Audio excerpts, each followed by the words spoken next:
Hello students, आज हम फिर हाजिर हैं नए वीडियो के साथ। हम यहाँ पर नया चैप्टर शुरू करने जा रहे हैं। अब कहाँ दूसरों के दुख से दुखी होने वाले। ठीक है, चैप्टर का क्या नाम है हमारे? अब कहाँ दूसरों के दुख से दुखी होने वाले। इस चैप्टर का जो शीर्षक है उसको समझने से पहले हम इसके जो लेखक हैं उनके बारे में समझते हैं। ठीक है, इसके लेखक हैं निदा फाजली। कौन है? निदा फाजली। ठीक है, ये बहुत ही मशहूर शायर रहे हैं। इनकी शायरियाँ बहुत ही मशहूर हुई हैं। ये बहुत ज़्यादा शायरियाँ करते थे और बहुत अच्छी अच्छी शायरियाँ करते थे। इनकी शायरियाँ बिल्कुल वास्तविकता से रिलेटेड थी। ठीक है, उनकी शायरियों पर तंज किए जाते थे, इसलिए ये और ज़्यादा भी मशहूर शायर बन गए थे।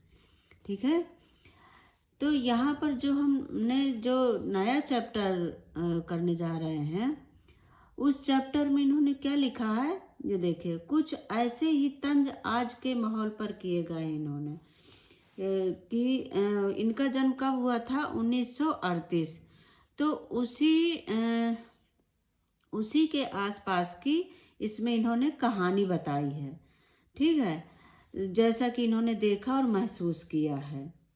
तो यहाँ पर जो चैप्टर लिखा है, कुछ ऐसे ही तंज आज के माहौल पर इन्होंने किए हैं। जैसे हम यहाँ देखते हैं कि अब कहाँ हम दूसरों के दुख से दुखी होने वाले। ठीक है, कहने का मतलब यह है कि पहले के लोग दूसरों के दुख से दुखी होते थे। ठीक है, पहले के लोग दूसरों के दुख से दुखी होते थे, चाहे उसे हम जानते हों या ना जानते हों। पहले के लोग क्या थे कि कहीं दूर भी उनको पता चल जाए, उसे जानते हो या ना जानते हो, वो पहुंच जाते थे, उनके दुख में शामिल होते थे और कोशिश करते थे कि हम इसका किस तरह से दुख दूर करें। ठीक है, चाहे वो मनुष्य हो या जीव जंतु हो या पेड़ पौधे, कुछ भी हो, वो मतलब उनके अंदर सहानुभूति होती थी उनके लिए। आज यह फीलिंग मर चुकी है। आज ऐसा कुछ भी नहीं है। ठीक है, सबको अपने अपने से काम है, सब अपना अपना काम करते हैं और अपने तक ही सीमित रह गए हैं। अपना खाना, अपना पीना, अपना सोना, और सबका अपना अपना ही अपना परिवार, ये सब मतलब अपने तक ही आज की दुनिया सीमित है। ठीक है, परिवार क्या होता है इन सबसे अब दूर हो चुके हैं। तो आज जो हम चैप्टर पढ़ने जा रहे हैं, तो इसमें कुछ महान लोगों के बारे में हम समझेंगे। ठीक है, फिर हम वर्तमान स्थिति में आएंगे। पहले हम पहले इसमें निदा फाजली ने इसमें बताया है कि जो कुछ महान लोग थे जो कैसे दूसरों की सहायता करते थे, दूसरों की सहायता के लिए कैसे तत्पर रहते थे। फिर वो आज की स्थिति के बारे में हमें बताएंगे। ठीक है, तो शुरू करते हैं हम अपनी कहानी। जो निदा फाजली हमें बताते हैं कि हमने अपनी सुविधा के लिए इतना नुकसान पहुंचाया है कि जीव जंतुओं को तो नुकसान हुआ ही हुआ है, साथ में हमने अपने लिए भी बहुत बड़ी भविष्य के लिए समस्याएं खड़ी कर ली हैं। ठीक है, तो आज हम शुरू कर रहे हैं। अब हम कहाँ दूसरों के दुख से दुखी होने वाले। ठीक है, तो इस पाठ में लेखक ने मानवों द्वारा अपने स्वार्थ के लिए किए गए धरती पर अत्याचारों से, ठीक है, जो धरती पर ये अत्याचार हो रहे हैं उससे अवगत करवाया है कि मनुष्य ने किस तरह से अपने स्वार्थ के लिए क्या क्या उसने यहाँ पे घटित किया। भले ही चाहे पोल्यूशन बढ़ रहा हो, किसी को भी कोई नुकसान हो रहा हो, उससे कोई फर्क नहीं पड़ रहा। पाठ में बताया गया है कि किस तरह मानव की न मिटने वाली भूख ने धरती के तमाम जीव जंतुओं के साथ खुद के लिए भी मुसीबत खड़ी कर दी है।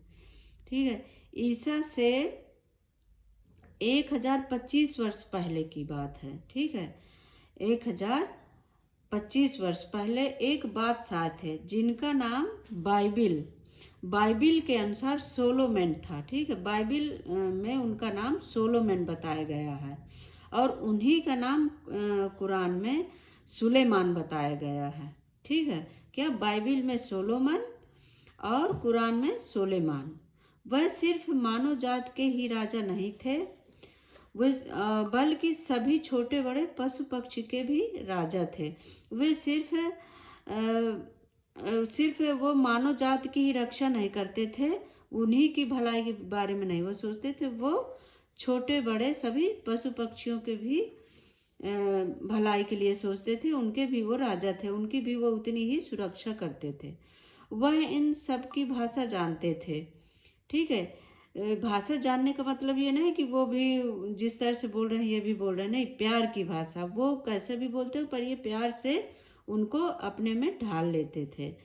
एक बार वे अपने लश्कर के साथ रास्ते से गुजर रहे थे, मतलब लश्कर का मतलब कि वो अपने सैनिकों के साथ, ठीक है, घुड़सवार, कई घुड़सवारों के साथ वो रास्ते से जा रहे थे। उस रास्ते में कुछ चींटियां चल रही थी उस रास्ते में, तो घोड़ों की टापों की आवाज़ सुनकर अपने बिलों की तरफ वो वापस दौड़ पड़ी। इस पर सुलेमान ने उनसे घबराने को बोले कि घबराओ नहीं, ठीक है, घबराने को ना कहते हुए कहा कि खुदा ने उन्हें सबका रखवाला बनाया कि तुम घबराओ नहीं, मुझसे तुम्हें कोई खतरा नहीं है। ठीक है, मैं तो तुम्हारा रखवाला हूँ। ठीक है, वे मुसीबत नहीं है, ये चींटियाँ जो है ये मुसीबत नहीं है, बल्कि ये सबके लिए मोहब्बत हैं। चींटियों को एक अच्छे के लिए इनका उदाहरण दिया जाता है। जैसे जिस घर में ज़्यादा चींटियाँ ईंटियाँ निकलती हैं, वहीं चींटियाँ ज़्यादा निकलती हैं जो ज़्यादा घर में सुख संपत्ति सब कुछ होती है। तो इसलिए इनको मोहब्बत का प्रतीक माना गया है, सुख शांति का प्रतीक माना गया है। चींटियों ने उनके लिए दुआ की और वे आगे बढ़ चले। अगर हमने उनकी सहायता की, उनके लिए हमारे मन से अच्छी चीज़ निकली, तो चींटियाँ भी हमारे लिए दुआ करती है। ठीक है, वो हमसे क्यों डरती हैं? उन्हें हमसे खतरा रहता है, इसलिए वो हमसे दूर भागती हैं। ठीक है, हमसे उन्हें खतरा महसूस होता है, इसलिए वो हमसे दूर भागते हैं। और जब हमसे प्यार से मिलेंगे तो हमारे वो पास आती हैं और हमारी भाषा भी वो समझती हैं। ठीक है, ऐसी एक घटना का जिक्र करते हुए सिंधी भाषा के महाकवि, अभी तक तो क्या था, हमने पढ़ा बाइबिल का, ठीक है, अब क्या सिंधी भाषा का हम पढ़ रहे हैं। महाकवि शेख अयाज ने अपनी आत्मकथा में लिखा है कि एक दिन उनके पिता, वो अपने पिता के बारे में, कौन, शेख अयाज, महाकवि शेख अयाज अपने पिता के बारे में बता रहे हैं कि एक दिन उनके पिता कुएं से नहाकर घर लौटे तो माँ ने भोजन परोसा। जब उन्होंने रोटी का एक कौर तोड़ा, जैसे ही वो खाने को बैठे और एक कौर तोड़ा, तभी उन्हें अपनी बाजू पर यानी कि कंधे पर एक काला चियोटा रेंगता दिखाई दिया। मतलब चियोटा क्या होता है? चीटा, जो चींटी से थोड़ा बड़ा होता है, काले रंग का। वे भोजन छोड़कर उठ खड़े हुए। जैसे उन्होंने देखा तो भोजन को छोड़ा, वो उठ खड़े हुए और पहले उस बेघर हुए चियोटे को वापस उसके घर कुएं पर छोड़ आए। क्या हुआ कि वो नहाने गए थे तो वहीं कहीं उनके कंधे पर वो चीटा चढ़ गया होगा। तो वो क्या किए कि पहले जाकर उस चीटे को वहीं उसके घर पर, कुएं पर, उसका घर कहाँ, वहीं कुएं पर, क्योंकि वहीं से चढ़ा था। अब यहाँ से जाता हो तो धीरे धीरे जाता, तो क्या किया कि वो जाके वहाँ उसे छोड़ आए, फिर आके उन्होंने भोजन किया। तो बाइबिल और अन्य ग्रंथों में नूह नामक, अब देखिए यहाँ क्या दूसरा बता रहे हैं, नूह नामक एक पैगंबर का जिक्र मिलता है जिनका असली नाम लश्कर था। ठीक है, उनका क्या था? असली नाम लश्कर था। अब अरब में इन्हें नूह नाम से याद किया जाता है क्योंकि ये पूरी जिंदगी रोते रहे। किस लिए रोते रहे? देखिए, एक बार इनके सामने से एक घायल कुत्ता गुजरा। ठीक है, वो कहीं जा रहे होंगे तो एक घायल कुत्ता गुजरा।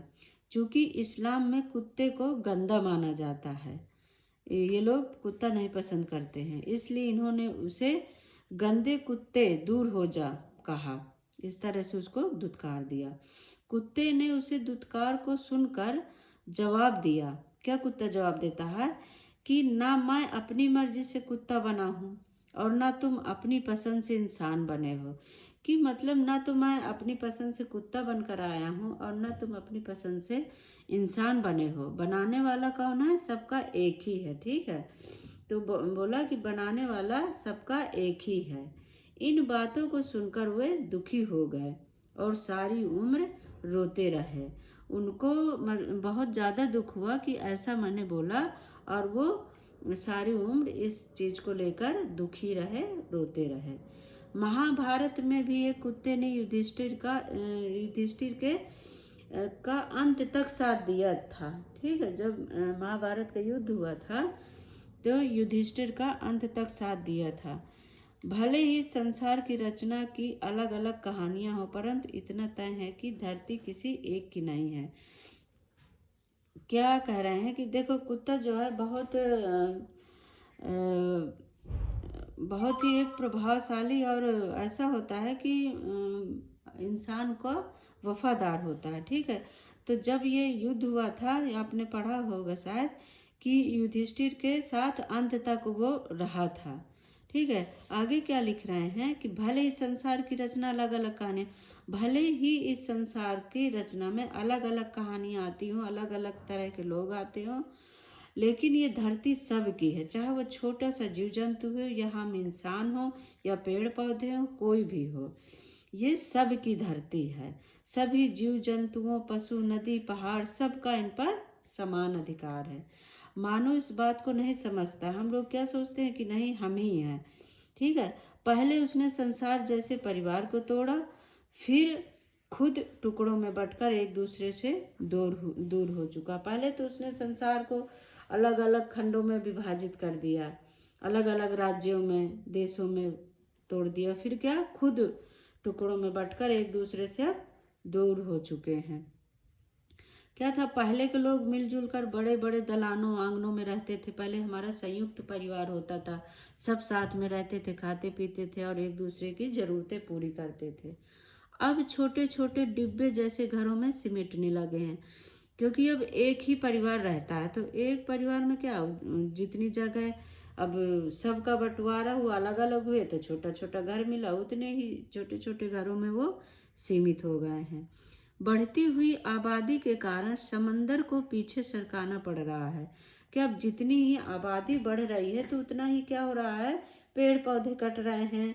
लोग हर जगह, चाहे पहाड़ हो कहीं हो, हर जगह उनके घर बन रहे हैं और आबादी बस रही है। पेड़ों को रास्ते से हटाना पड़ रहा है, जिस कारण क्या, पेड़ पौधे कट रहे हैं, वहाँ घर बन रहे हैं, जंगल अब दिखाई नहीं देते हैं, तो इससे प्रदूषण फैल रहा है। ठीक है, फैले प्रदूषण ने पक्षियों को भी भगाना शुरू कर दिया है। पेड़ पौधे नहीं बचे तो पशु पक्षी कहाँ से रहेंगे। नेचर की भी सहन शक्ति होती है। इसके गुस्से का नमूना हम कई बार अत्यधिक गर्मी, जलजले, सैलाब आदि के रूप में देख चुके हैं। देखिए, जो नेचर है वो भी एक हद तक ही सहन शक्ति होती है उसमें भी। इसी कारण क्या होता है, हम पेड़ पौधे काट रहे हैं, इधर कहीं पानी नहीं है, कहीं कुछ नहीं है, तो ये सब का नमूना हम देखते हैं किस तरह से कि कभी कभी बहुत ज़्यादा गर्मी हो जाती है। ठीक है, कहीं सैलाब आ रहा, कहीं जलजले, तो ये सब क्या है, प्रकृति का ही जो नेचर हमारी बदल रही है हम लोग इंसानों के कारण, उसी का ये नतीजा है जो हम लोग नुकसान कर रहे हैं अपनी प्रकृति को। तो यही सब हमें देखने को मिल रहा है। लेखक की माँ कहती थी कि शाम ढलने पर पेड़ से पत्ते मत तोड़ो, ये रोएंगे। आज भी देखिए, हमारे मम्मी पापा यही बोलते हैं कि शाम हो जाए तो पेड़ पौधों को नहीं छेड़ना चाहिए। ठीक है, क्या है, वो सुबह होते ही जग जाते हैं सूर्य की पहली किरण से, और शाम से वो सोते हैं, तो उन्हें भी आराम करने की ज़रूरत है। दिया बत्ती के वक्त फूल मत तोड़ो, शाम पर जाओ तो सलाम करो। ठीक है, दरिया पर जाओ तो सलाम करो। क्या है, जैसे दरिया पर, क्या दरिया क्या है, जैसे गंगा नदी हमारी, जहाँ से जो पानी बह रहा है, पानी है, वहाँ पर जाओ तो सलाम करो। आज भी गंगा पे जाते हैं तो हम प्रणाम करते हैं, तो देखिए उससे हमें पानी मिलता है, जल की पूर्ति होती है, तो वो भी हमारे लिए पूजनीय है, तो उससे हमें प्रणाम करना चाहिए। ठीक है, कबूतरों को मत सताया करो और मुर्गे को परेशान मत करो, वह अजान देता है। अजान देता है मतलब जो ये मुर्गे होते हैं, ये सुबह सबसे पहले जगते हैं और बोलते हैं। तो पहले के लोग क्या करते थे, इन्हीं की आवाज़ से जगते थे। तब ये अलार्म वगैरह नहीं होती थी कि घड़ी में अलार्म लगा दिया, सो गए, सुबह उसी के अनुसार जगे। तब सब मुर्गे की अजान से ही जगते थे।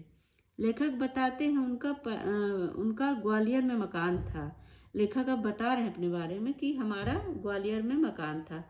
उस मकान के दलान के रोशनदान में कबूतर के एक जोड़े ने अपना घोंसला बना लिया था। जो उनका मकान था वहाँ एक रोशनदान था, उस पर कबूतर के एक जोड़े ने अपना घोंसला बना लिया था। एक बिल्ली ने उचक्कर 2 में से 1 अंडा फोड़ दिया। उसमें क्या था, 2 अंडे रखे थे। ठीक है, तो उसमें उचक के उसने 1 अंडा फोड़ दिया। लेखक की माँ से दूसरा अंडा, मतलब लेखक की माँ बचाने गई तो दूसरा अंडा लेखक की माँ से टूट गया। ठीक है, तो वो जानबूझ के नहीं, वो बचाने के चक्कर में उनसे टूट गया दूसरा।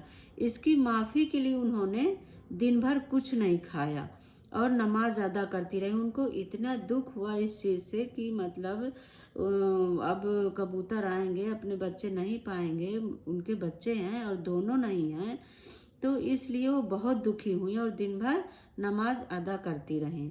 अब लेखक मुंबई के वर्सोवा में रहते हैं। अब लेखक कह रहे हैं कि मुंबई के, अपने मुंबई शहर है जो, इसके वर्सोवा में वो रहते हैं। पहले यहाँ पेड़ परिंदे और दूसरे जानवर रहते थे। पहले क्या था, पेड़ पौधे थे और परिंदे थे, जानवर थे, परंतु अब यह शहर बन चुका है पूरी तरह से। अब यहाँ बस्ती हो गई, यहाँ पेड़ पौधे नहीं हैं। दूसरे पशु पक्षी से मतलब छोड़ के अब जा चुके हैं।